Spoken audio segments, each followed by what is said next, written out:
মুহাম্মদ সাল্লাল্লাহু আলাইহি সাল্লাম ছিলেন একজন খাঁটি মুসলিম।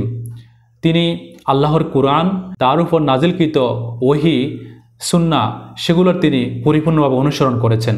তা আমাদের ভিতরে যে মাযহাবগুলো দেখা যায়, যে মতগুলো দেখা যায়, সেগুলো হলো ইমাম আবু হানিফা, ইমাম শাফি, ইমাম মালিক, ইমাম আহমদ ইবনে হাম্বল। এই চার মাযহাবের যে মতগুলো রয়েছে সবগুলো এসেছে কুরআন মাজিদ এবং রাসূল সাল্লাল্লাহু আলাইহি সাল্লামের সুন্নাহ থেকে। তাহলে ওরা নির্দিষ্ট করে বলে নাই যে আমাদের এই মাযহাবে তোমরা অনুসরণ করো। ইসলামকে যেন আমরা আরও সহজভাবে বুঝতে পারি সেজন্য তারা চেষ্টা করেছেন।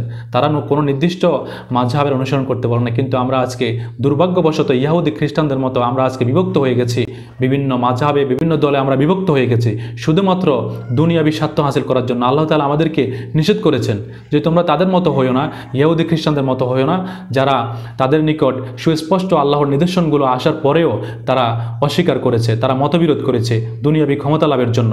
আমরা যদি সেরকম দলবিভক্ত হয়ে যাই, মতবিরোধ করি ইহুদি খ্রিস্টানদের মতো, তাহলে আল্লাহ তাআলা আমাদেরকে কঠোর আযাবের সতর্কতা দিচ্ছেন। ولا تكونوا كالذين تفرقوا واختلفوا من بعد ما جاءهم البينات وأولئك لهم عذاب عظيم। আর তোমরা তাদের মতো হইও না যারা বিভক্ত হয়েছে এবং মতবিরোধ করেছে তাদের নিকট সুস্পষ্ট নিদর্শন আসার পরেও, আর তাদের জন্য রয়েছে কঠোর আযাব।